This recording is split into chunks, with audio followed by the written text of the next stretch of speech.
Folks, nice to see you. Nobody was more skeptical, easy for me to say, of this segment than me, and no way it's impossible, because we know that selling your home usually means lock boxes and strangers dropping by, pushy brokers, all those kind of things. Well, Bill Effros, author of How to Sell Your Home in 5 Days, says all you need is a newspaper ad, a telephone, and those 5 days. And we said, Bill, prove it. And that's exactly what he did. Take a look. Take a look at this house. It's going to be sold, and it hasn't been on the market very long at all. As a matter of fact, an ad went in this paper on Wednesday, and here we are on Sunday, 5 days later, and the sale will be completed today. Now, I know what you're asking. How do you sell a house in 5 days? I had the same question. You want to know the answer? Come on inside. Hi there. Hi, how are you? Come on in. Gary. Gary Goldsmith needs to sell this house for his parents who are getting older and who would like to move to Boston to be closer to him. He would like to sell it quickly, but if he follows the traditional steps involved with selling a home, time will not be on his side. Gary won't be taking the traditional trail, though. No for sale signs, no real estate agents or brokers' fees. Just this book will be the key to a sale. The author and the man behind this remarkable method is Bill Effros. Gary is successfully following Bill's carefully devised plan step by step. He ran ads in Wednesday's papers. The phone rang off the hook with responses through Friday, and scores of people have toured the house, many leaving bids higher than the $199,500 asking price. Bill, the concept of selling your house in 5 days seems almost unbelievable. Is it? Well, it is unbelievable, and it sounds like a trick, but it's not a trick. The title isn't a trick. You really do sell your home in 5 days. How can this be done? It's a different way of selling your home. It is, and the principle is, instead of asking a ridiculously high price and going from the top down, you ask a low price and you let the market just drive it up to wherever it's going to go.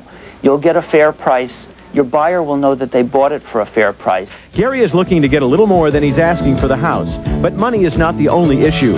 The real advantage to this method for Gary is the savings in his time and effort. Since he lives in Boston, it would be impractical to keep coming back to New York for months trying to make a sale the conventional way. How much would you like to get for this home? About $1.25 million. What do you think you're really going to get? Just $1 million. Yeah, I hope you do. The reality of it is, so far, it's worked out pretty good. You've got a lot of phone calls, haven't you? Yeah, we're up to about 130 phone calls, and it's Sunday morning. We had about 50 people through yesterday to look at the house, and we have about 20 bids on it.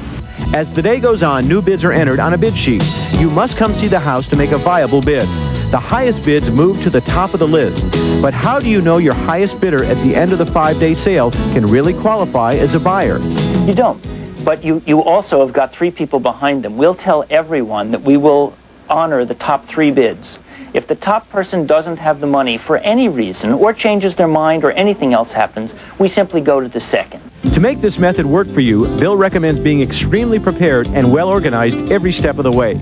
Gary had a professional house inspection done to let prospective buyers know the condition of the house. He put together packets of detailed information about every aspect of the home and the neighborhood. Also included was an explanation of the method of sale, detailing the rules of the bidding process. Everything is in pieces of paper when they walk through the door, so that everybody has to bid on the same house. They can't think that the Renoir comes with the house, and they're really bidding on the Renoir, and who cares about the house? You make clear what comes, what doesn't come, and it's in your packet. So it seems to me the real objective here is to make a quick and a clean sell. Quick and clean. It's very clean. The relationship you establish with your buyer by doing it this way, everybody feels good about it. Even people who don't get the home. They say, this was fair, I like this process, I wish I could only buy, I want to buy homes this way. Well, gentlemen, it's a Sunday afternoon. I have people to see and places to go, but you are going to be here till 11 o'clock and award that winning home, right? That's it. Good luck. Thank you. Any doubts in your mind? None at all. I'm really excited to find out who really gets the house. I'll let you know. See you soon. At the end of the day on Sunday, 29 real bids had been made, 13 of them higher than the asking price. After hours of phone calls to each and every bidder on the list, Gary's mission was successfully accomplished. He sold the house for $231,500. That's $32,000 over the asking price. Not bad for only 5 days on the job. Pretty remarkable, huh?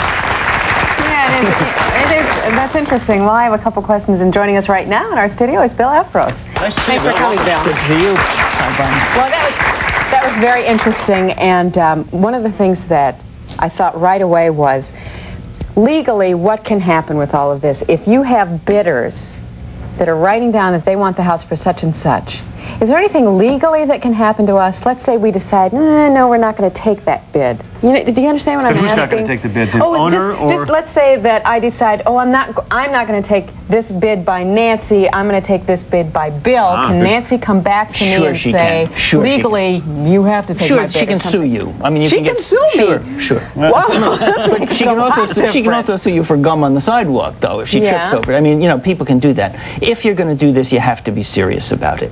If you're serious about it, you take the high bid. You make a set of rules which you show everyone, and you live by the rules that you set up. And it's really very simple. If you're not prepared to take that bid, then don't say that you will. If you say you will, then you do. Okay. Do you buy your new home before you do this 5-day method, or do you wait? Well, the hard thing to get used to is it really is only going to take 5 days. And so many people do buy first and then sell, because they know that before the paperwork comes through on the buy, they've already sold their home. I couldn't believe it. I was there Sunday morning. The phone rang off the hook. They walk in, there's all this paper. This is the description of the house. This is the detailed description. This tells about the neighborhood and how much they bought it for and what year and how many acres it's on. This is the disclosure statement. Here's a radon report. Here's the bidding. I mean, here's all this paper which you hand to all these people. Sure. There were a lot of questions being asked that day. But as people were coming out and we were talking to them, they all seemed satisfied. People were driving by like crazy. It looked like the Indy 500 out there. Well, the only thing I'm thinking of is that for there to be this much interest in this home, was this price really ridiculously low? It wasn't ridiculously low, but it was what was thought to be a low enough price to attract 100 people. And that's the trick. If you get 100 people coming through your home, you're convinced that the high bid that you are offered is the most anybody will give for your home. It doesn't matter how low you start. It will always come up to market level. The trick is, don't start with a ridiculously high price and let it drop to the market level. It's so contrary to what we always learn, though. Start high and go down. You start low, and does it always sell for more than the asking price? It always sells for what is fair. In other words, some people price too high and don't get it. I'm not sure I would trust that it would come up. And how do you come up with it? Ask Mark. Ask him. Well, it would happen. When you've seen it once, you know it will work every single time. How do you come up with your first price? I have 5 different methods in the book, and you'll always come up with the same number, no matter which method that you choose. But the trick is, there is no price too low. If you said $50,000 for Gary's house, it would still sell for $231,500. Just the natural bidding process. Because people were bidding over what was asked. He had 13 or 14 bids over the asking price. But some people came in really low as well, didn't Sure, they? but they didn't have a chance at the home, because there were all those other people there. He had, by Sunday night, $16,000, by Saturday night, $16,000 more than he was asking. So you put your ad in Wednesday, and let's say you have 5 calls by Friday. When do you decide that's it? The reason you need the 5 days is the first 3 days are a testing period. If you don't have 25 calls by Friday night, you cancel the sale. And then you don't get into the problem that you had initially about, I don't want to sell it for this amount to this person. Yeah. At that point, you do not have a legal obligation of any sort. Because you said in your stuff, nobody can bid who hasn't seen the house, and you don't let anybody see the house. No problem. Okay. So if you don't get 25 calls by Friday night, you cancel the sale.